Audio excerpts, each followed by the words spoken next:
요한복음 20장 1절로 10절까지 말씀입니다. 1절부터 말씀을 봉독합니다. 안식 후 첫날 일찍이 아직 어두울 때에 막달라 마리아가 무덤에 와서 돌이 무덤에서 옮겨진 것을 보고 시몬 베드로와 예수께서 사랑하시던 그 다른 제자에게 달려가서 말하되, 사람들이 주님을 무덤에서 가져다가 어디 두었는지 우리가 알지 못하겠다 하니, 베드로와 그 다른 제자가 나가서 무덤으로 갈새 둘이 같이 다름질 하더니 그 다른 제자가 베드로보다 더 빨리 달려가서 먼저 무덤에 이르러 구부려 세마포 놓인 것을 보았으나 들어가지는 아니하였더니, 시몬 베드로는 따라와서 무덤에 들어가 보니 세마포가 놓였고 또 머리를 쌌던 수건은 세마포와 함께 놓이지 않고 딴 곳에 쌌던 대로 놓여 있더라. 그때에야 무덤에 먼저 갔던 그 다른 제자도 들어가 보고 믿더라. 그들은 성경에 그가 죽은 자 가운데서 다시 살아나야 하리라 하신 말씀을 아직 알지 못하더라. 이에 두 제자가 자기들의 집으로 돌아가니라. 아멘. 할렐루야. 오늘도 귀한 날, 복된 날, 늘 드리는 귀한 예배이지만 오늘은 우리가 부활절로 예배를 드립니다. 기독교는 부활의 종교라고 그러지요. 그만큼 부활의 종교인 예수님의 부활하신다는 이 사실은 다른 종교에선 찾아볼 수 없는 우리 기독교만의 놀라운 은혜의 약속의 말씀인 것입니다. 그리고 부활의 소식은 단순한 약속의 말씀이 아닌 실제 역사적으로 일어난 그런 놀라운 사건임을 우리는 잊지 말아야 합니다. 오늘 이 부활주일을 맞이하여서 사랑하는 성도 여러분, 오늘은 요한복음 말씀을 통하여서 말씀을 전하려고 합니다. 가장 최근에 제가 말씀을 전할 때에 요한복음 본문을 가지고 계속 말씀을 전해왔는데, 오늘은 요한복음 20장 말씀을 통하여서 예수님의 부활의 장면들, 그리고 이어지는 말씀을 통해 계속 언급되는 많은 사람들에게 나타나셔서 주님께서 말씀하시는 그 내용을 살펴보고자 합니다. 근데 조금 우리가 주목할 일이 있습니다. 요한복음 20장 말씀이 짧지 않은 말씀인데, 예수님의 부활에 대해서 증거하는, 예수님의 부활이 사실입니다라고 전하는 그 말씀은 생각보다 짧다는 거예요. 그리고 20장의 나머지 대부분들을 차지하는 내용들은 그 예수님을, 부활하신 주님을 만난 사람들, 제자들, 그들을 향하여서 주님이 무슨 말씀을 하셨고 그들은 그 주님을 만난 이후에 어떻게 변화되었는지에 대한 말씀에 더 많은 부분을 할애한다는 거예요. 여러분, 이것이 무엇을 의미할까요? 이것은 많은 사람들이 예수님의 부활을 의심하지만, 심지어 제자들이 주님의 시체를 몰래 옮겼다라고 주장을 하지만, 그러나 주님께서 부활하셨다는 이 사실은 굳이 또 다른 증거를 댈 필요 없이 분명한 사실이라는 거예요. 그 분명한 사실로 우리가 확실히 알 수 있는 증거가 뭐냐면 예수님의 빈 무덤입니다. 우리가 잘 아는 것처럼 바리새인들은 예수님을 죽인 이후로 무덤에 주님을 장사하지요. 그런 다음에 앞에 아주 큰 돌로 문을 막습니다. 그리고 앞에서 로마의 군사들이 그 무덤을 지키게 합니다. 그 어떤 방법으로도 제자들이 죽은 예수님의 시체를 가지고 갈 수 있는 상황이 허락되지 않은 거예요. 그렇기 때문에 우리는 이 사실 자체로 오늘 1절 이하 10절까지 말씀을 통하여 만나는 그 빈 무덤이라는 그 자체가 예수님의 부활하심을 증거하는 가장 확실한 증거임을 깨닫게 됩니다. 만약에 주님을 믿는 자들이 말했던 것처럼, 혹은 그들이 주장했던 것처럼 주님이 만약 부활하신 것이 사실이 아니라고 한다면 바로 무덤을 열어서 주님의 시체를 보여주면 되겠지요. 그러나 그리할 수가 없습니다. 왜냐하면 주님께서는 그곳에 없으시니까요.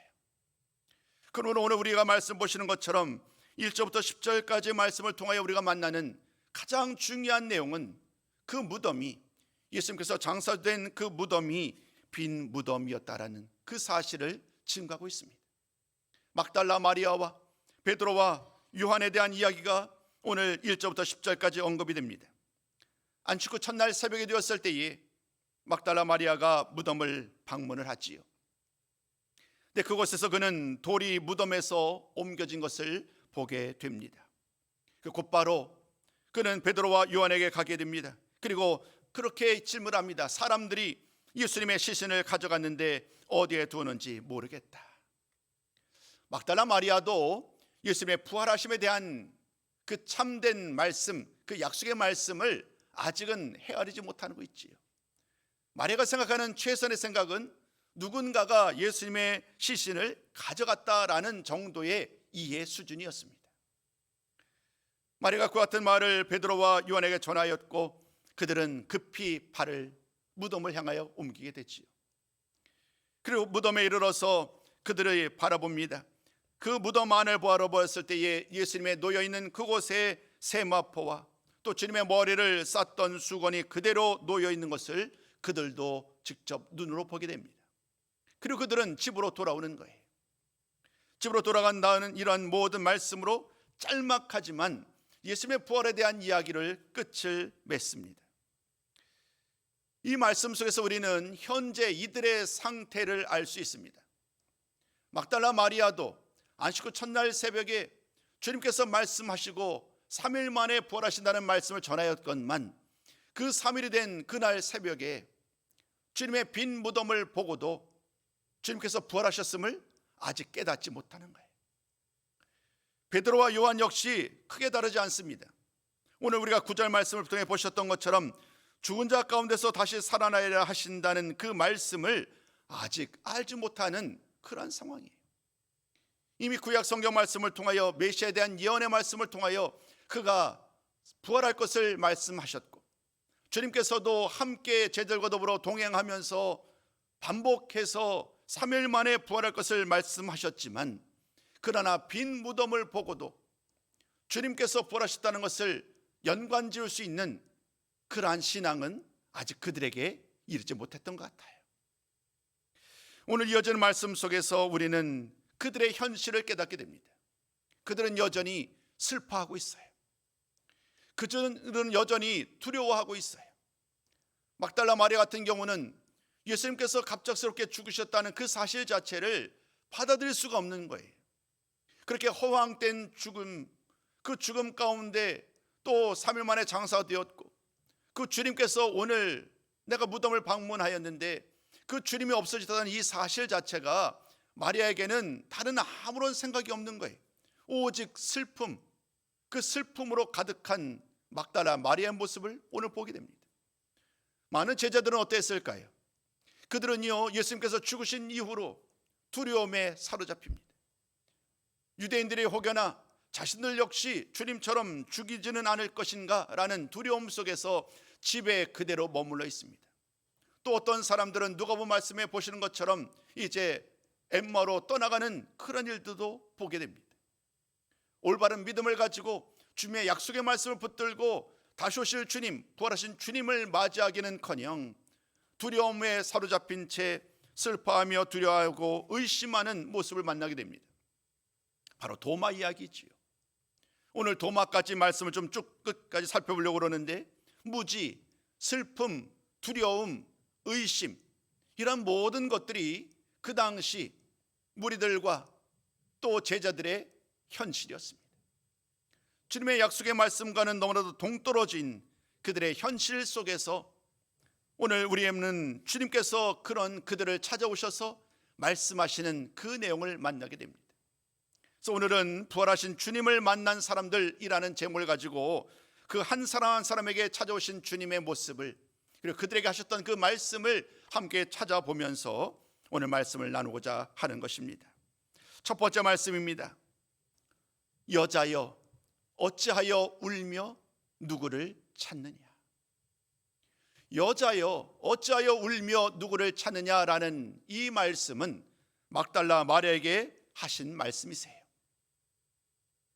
부활하신 예수님께서 가장 먼저 만난 사람은 막달라 마리아였습니다. 베드로와 요한은 집으로 돌아갔지요.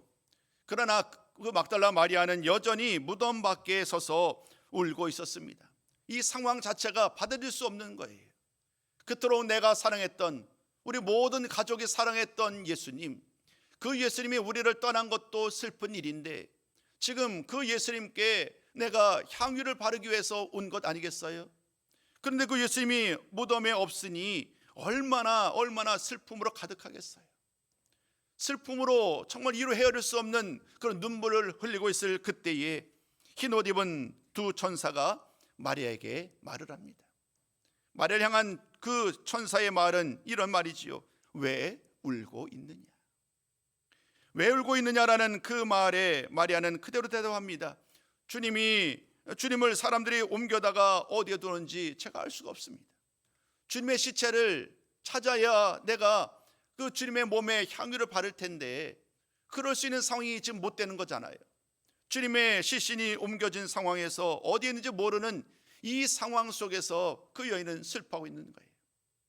그렇게 천사와 마리아가 서로 이야기를 주고받고 있을 때에 부활하신 주님께서 그 여인에게 말씀하신 거예요. 그 말씀이 바로 우리가 함께 읽으셨었던 여자여 어찌하여 울며 누구를 찾느냐. 이 말씀을 통하여 주님은 그 여인에게, 지금 가장 슬퍼하는 그 여인에게 찾아오신 거지요. 주님의 음성을 듣습니다.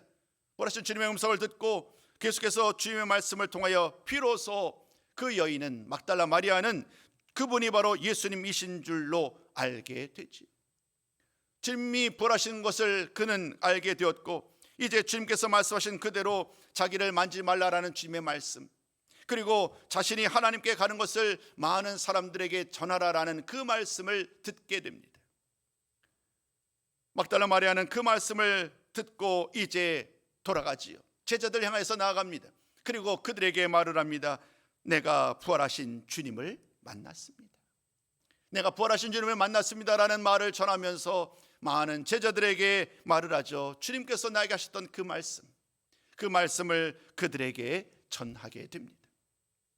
놀랍게도 막달라 마리아라는 그 슬픔 속에서 주님의 부활하심을 아직 깨닫지 못했던 연약한 여인이었지만, 그러나 부활하신 주님이 그 여인을 가장 먼저 찾아오셔서 그 여인에게 주의 말씀을 전하였고, 이 막달라 마리아는 주님의 부활의 소식을 전하는 첫 번째 증인으로서의 귀한 사명을 감당하게 되는 거예요. 슬피 울던 여인, 늘 사모하면서 주님을 기다렸던 그 여인에게 부활하신 주님은 그 모든 눈물을 거두게 하시고 그 여인을 통하여서 이제 복음의 증인으로 그 여인을 사용하시는 이런 놀라운 모습을 오늘 우리는 말씀을 통하여 만나게 됩니다. 계속 이어지는 말씀 한번 나아가도록 하겠습니다. 두 번째 말씀부터 네 번째 말씀은 제자들을 향한 말씀입니다. 주님은 제자들에게 이렇게 말씀하셨어요. 너희에게 평강이 있을지어다. 오늘 이어지는 말씀을 쭉 읽다 보면 안식 후 첫날 저녁이 되었습니다. 이제 하루가 지나가는 거예요. 안식 후 첫날 저녁이 되었을 때에 부활하신 주님께서 제자들을 찾아오십니다. 주님께서 그들에게 처음으로 하신 말씀은 평강이 있을지어다. 평강이 있을지어다라는 이 말씀은 샬롬이라는 일반적인 인사말입니다만은, 그러나 여기서 말하는 이 평강의 의미는 조금 다르지요. 두 번씩이나 평강이 있을지어다, 또 평강이 있을지어다라고 말씀하시는 그 주님의 말씀을 통하여 우리는 이 제자들의 현재의 영적인 상태를 깨닫게 되는 거예요. 앞서 막달라 마리아가 슬퍼했다고 말하자면 오늘 제자들의 상황은 그들 모두는 두려움 속에 사로잡혀 있어요. 19절 말씀에 바로 그 이야기를 그대로 드러냅니다. 20장 19절 말씀, 유대인들을 두려워하여 그들 모인 곳에서 함께 머물고 있는, 문을 다 닫아놓은 채로 함께 머물러 있던 제자들이거든요. 그런 그들에게 주님이 찾아오셔서 말씀하셨던 첫 번째 말씀이 평강이 있을지어다라는 이 말은 지금 그들 마음을 휩싸고 있는 모든 두려움을 다 벗어내고 이제 부활하신 주님을 온전히 만나라는 그런 말씀이겠지요.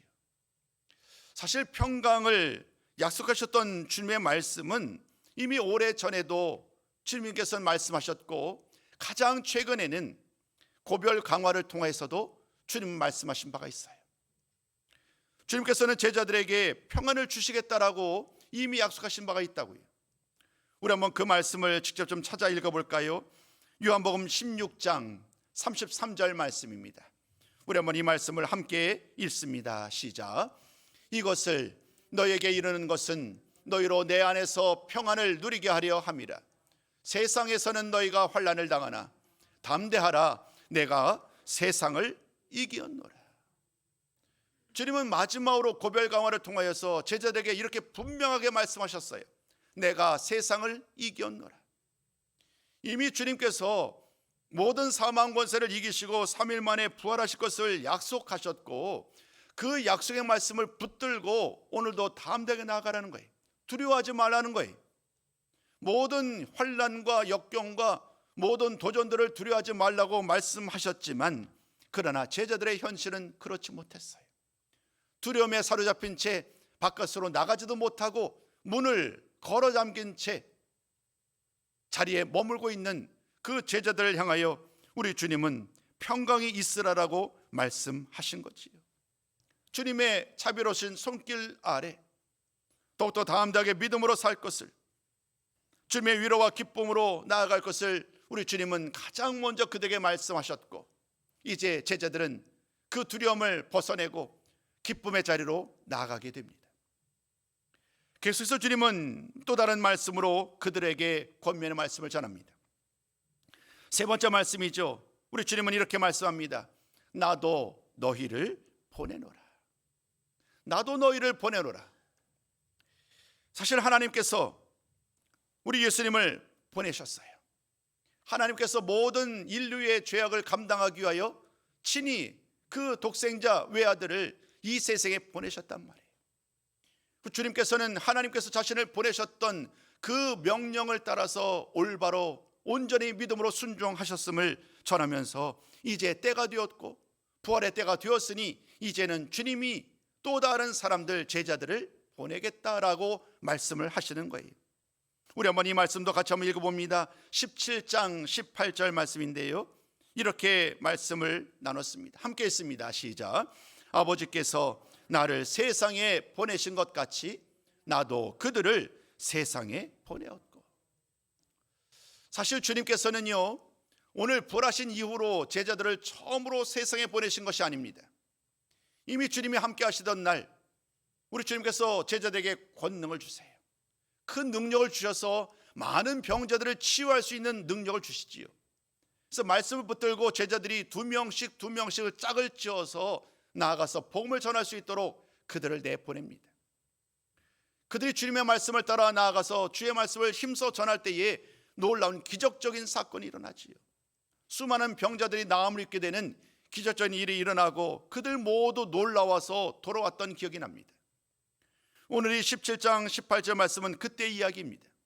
이미 주님은 그들을, 제자들을 세상에 보내셔서 주님의 말씀을, 하나님 나라의 복음을 전할 수 있는 귀한 사명을 그들에게 맡겨주신 거예요. 그런데 앞서도 말씀드린 것처럼 지금 그들의 모습이 너무나도 안타까운 모습으로 두려움 속에 사로잡힌 채 주님께서 자신에게 맡겨주셨던 이 귀한 사명, 하나님의 복음을 전하기에는 너무나도 연약한 믿음의 모습으로 현재 주님 앞에 나오게 되는 거예요. 주님은 이제 그런 그들에게 다시금 격려하시면서 두려워하지 말라, 평강이 있으라고 말씀하면서 가장 중요한 이 복음 전파의 명령을 다시 한번 일깨우는 거예요. 나도 너희를 보내노라.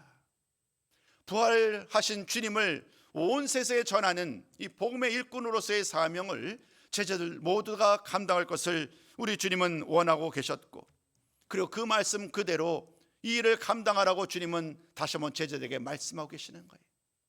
지금 문을 닫고 이곳에서 숨어 있을 때가 아니라 담대하게 나아가서 세상에 나아가서 주님을 전하라는 거예요.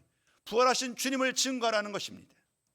오늘 이 나도 너희를 보내노라는 이 말씀을 통하여 다시 한번 주님께서 제자들에게 기대하시는 것이 무엇인지를 깨닫게 됩니다. 네 번째 말씀으로 이어가 볼까요? 네 번째 질문, 또다시 이렇게 말씀하셨습니다. 성령을 받으라. 성령을 받으라. 물론 이 말씀은, 제자들 향한 성령을 받으라는 이 말씀은 지금 당장 일어나는 일은 아니지요. 오순절, 이제 앞으로 50일이 지난 이후로 오순절을 맞이하여 있을 성령 충만함을 미리 예견하시고 이 말씀을 주시는 거예요. 지금은 두려워하지만, 지금은 담대한 믿음이 사라진 채 두려움 속에서 문 안에 머물러 있는 어리석은 믿음 없는 자의 모습이지만, 그러나 때가 되면, 성령으로 충만케 되면 그 모든 두려움이 다 사라지고 극복되고 예루살렘과 온 유대와 사마리아와 땅끝까지 이르러 주님의 증인된 삶을 살게 될 것임을 우리 주님은 너무나도 잘 알고 계셨어요. 그래서 주님은, 부활하신 주님이 그날 저녁에 그들에게 찾아오셔서 성령을 받으라라고 말씀하신 거지요. 성령의 능력으로 모든 두려움을 극복하고 담대하게 주의 말씀을 전하는 그 권세를 그들에게 주신 거예요. 23절까지 이어지는 말씀을 쭉 읽다 보면 우리 주님께서는 제자들에게 참 놀라운 권세를 주십니다.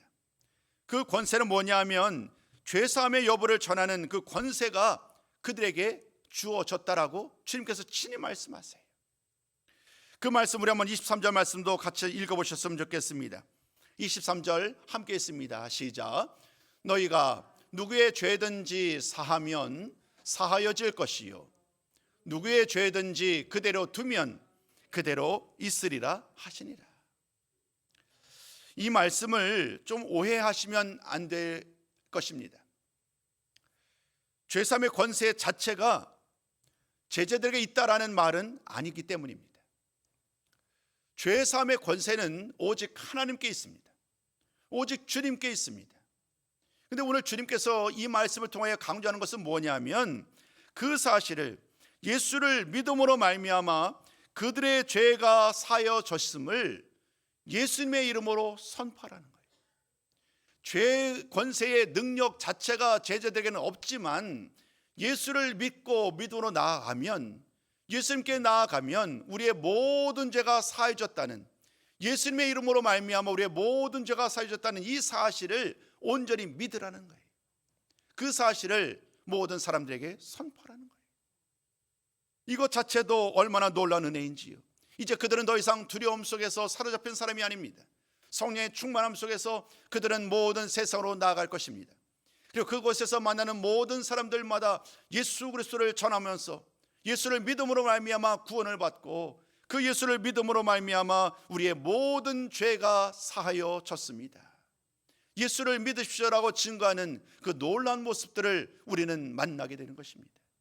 사도행전, 그 놀라운 사도행전 말씀을 통하여 우리는 부흥행전이라고 부르잖아요. 그 변화된 사도들이, 변화된 제자들이 주의 말씀을 힘써 전하는 그 놀라운 모습을 우리는 만나게 됩니다. 마지막 큰 세 번째이고 다섯 번째 말씀을 전하고자 합니다. 마지막 다섯 번째, 믿음 없는 자가 되지 말고 믿는 자가 되라. 믿음 없는 자가 되지 말고 믿는 자가 되라는 이 말씀은 도마를 향한 말씀입니다. 시간이 또다시 흘러갑니다. 8일이 지나갔습니다. 8일이 지나간 다음에 주님께서 또다시 제자들에게 나타나셨어요. 안식 후 첫날 저녁에 제자들에게 나왔을 때에 도마는 그다시 제자들과 함께하지 않았습니다. 그런데 이날 8일이 지났을 때에 도마는 제자들과 더불어 함께하고 있었지요. 함께 있었던 그날에 주님은 도마와 제자들이 함께 있을 그날에 다시 한번 가장 먼저 평강을 구합니다. 너희에게 평강이 있을지어다. 앞서 제자들에게도 말씀하셨고 오늘 8일째 되는 날 또다시 평강을 구하는 주님의 말씀을 만나게 됩니다. 그런 다음 이제 주님의 말씀은 도마를 향하지요. 사실 도마를 향했던 이유는 주님이 부활하셨다는 그 사실을 그날 저녁에, 안식 후 첫날 저녁에 제자들은 직접 눈으로 보았잖아요. 주의 말씀을 들었잖아요. 아마도 제자들끼리 서로 이야기를 주고받은 것 같아요. 그런데 도마는 그 사실을 받아들이지 못하는 거예요. 내가 직접 눈으로 확인하기 전에는 주님의 부활하심을 인정할 수 없다라는 그러한 이야기를 주고받지요.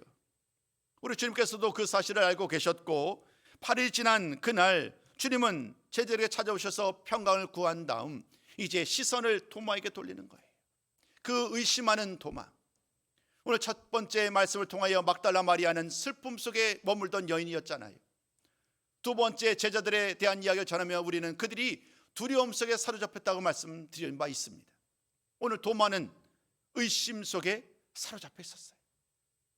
모두 다 주님의 부활하심을 온전히 바라볼 수 없는 그러한 눈의 장애물들이 그들을 막고 있었는 거예요. 슬픔으로, 낙심으로, 두려움으로, 의심으로, 온갖 이유로 부활하신 주님을 온전히 깨닫지 못하였기에 주님은 그들을 찾아오셔서 말씀하심으로 말미암아 주님께서 부활하셨음을 온전히 그들에게 증거하는 거예요. 이제 마지막 도마를 향하여 주님은 말씀합니다. 믿음 없는 자가 되지 말고 믿는 자가 되라라는 그 말씀이지요. 그 말씀을 들은 이후에 도마는 비로소 부활하신 주님을 가리켜서 가장 멋들어진 신앙 고백이지요. 주님이 나의 주님이시요 나의 하나님이시다라고 고백을 하게 됩니다.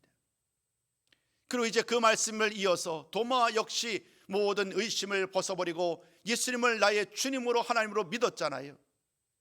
그 모든 토대 위에 주님은 마지막 말씀을 통하여 29절 말씀을 통하여 이렇게 말을 합니다. 그 말씀까지만 우리 한번 같이 읽어보도록 합니다. 29절 말씀 함께 했습니다. 시작. 너는 나를 본고로 믿느냐? 보지 못하고 믿는 자들은 복되도다. 도마를 향한 마지막 말씀입니다마는 이 말씀은 도마를 넘어서 모든 시대 의심하던 모든 사람들을 향하여 주시는 말씀이에요. 내가 눈으로 보아야만 믿을 수 있다라고 주장하는, 오늘도 그와 같이 주장하는 많은 사람들에게 주님이 이렇게 말하는 거예요. 보지 못하고 믿는 자들은 복되도다. 우리 모두 다 사실은 부활하신 주님을, 육체의 으로 부활하신 주님을 우리는 보지 못하였어요. 우리는 오직 믿음으로 예수님이 부활하셨음을 믿고 오늘도 그 주의 말씀을 따라 살아가는 사람들이죠. 우리 마지막 29절의 말씀에 의하면 우리 모두는 그러므로 복 있는 사람들인 거예요. 오늘 여러분 짤막한 말씀이었습니다마는 부활하신 주님 그 첫날 안식 후 첫날 새벽에 그리고 저녁에 8일에 걸쳐서 우리 부활하신 주님께서 제자들에게 또 막달라 마리아와 많은 사람들에게 나타나는 그 이야기를 살펴본 바 있습니다. 오늘 우리는 도마까지의 말씀을 전했습니다마는 고린도전서 말씀에 의하면 주님께서는 더 많은 사람들에게 자신을 보여주십니다. 그 모든 사람들에게 자신을 보여주신 부활하신 주님이 그들을 찾아오고 만난 이유는 딱 한 가지입니다. 이제 그 부활하신 주님을 모든 세상에 나가서 힘써 전하라는 거예요. 부활주의를 맞이하여서 오늘 여러분과 나누고 싶었던 가장 중요한 결론이 바로 여기에 있습니다. 우리 주님께서 부활하셨다는 그 사실을 우리는 과학적으로 아니면 뭔가 논리적으로 입증할 필요가 없습니다. 그것은 분명한 사실이기 때문입니다. 빈 무덤이 주님의 부활의 확신함을 증거한다고 이미 말씀드린 바 있습니다. 그러므로 많은 사람들이 지금까지도 의심하면서 예수님의 부활하심이 사실이냐 아니냐, 혹은 정말로 제자들이 주님의 시신을 훔쳐간 것이 아니냐라고 의심의 눈초리를 거두지 아니하고 오늘까지도 주님의 부활하심의 확실함을 믿지 못하는 사람들이 있습니다. 그들에게는 부활하신 주님을 만날 수 있는 기회가 허락되지 않는 것이에요. 오늘 이 말씀을 마무리하면서 우리에게 주시는 가장 중요한 결론, 제자들이 하셨던 그 말씀 기억하시는지요? 나도 너희를 보내노라. 이제 주님께서는 그 제자들에게뿐만이 아니라 오늘을 이 말씀을 대하고 이 말씀을 따라 살아가는 우리들에게 주님은 우리들도 이 세상에 주의 말씀을 전하는 복음의 일꾼으로 우리를 보내시고 파송하신 줄로 믿습니다. 이제 우리가 해야 될 일은 그 주님, 부활의 주님을 온전히 전하는 것, 그 예수님으로 말미암아 우리가 살 수 있고 다시금 영원한 생명을 이룰 수 있음을 담대하게 전하는 일입니다.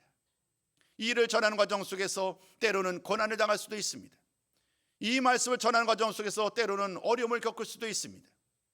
이 일을 감당하는 과정 속에서 이루 형용할 수 없는 그런 큰 장벽이 우리 눈앞에 우리의 걸음걸음을 방해할 수도 있습니다. 그러나 그 모든 것을 뒤로 하고 이미 사망 권세를 이기시고 승리하신 주님이 우리에게 부활의 첫 열매가 되셨기에 오늘도 우리는 담대하게 그 주님의 말씀을 의지하고 그 주의 명령을 따라서 주의 말씀을 힘써 전할 수 있는 부활의 증인이 되셨으면 좋겠습니다. 막달라 마리아도 그러하였습니다. 베드로와 요한과 제자들도 그러하였습니다. 수많은 믿음의 선진들도 그리하였습니다. 이제 주님께서는 오늘을 살아가는 우리들에게도 이 귀한 말씀을 맡겨주셨으니 오늘도 우리에게 주어진 가장 중요한 사명, 복음의 일꾼으로, 부활의 증인으로서 우리에게 주어진 일을 힘써 감당함으로 말미암아 다시 오실 주님을 기쁨으로 맞이할 수 있는 우리 모든 성도님들의 삶이 되시기를 주님의 이름으로 축원합니다.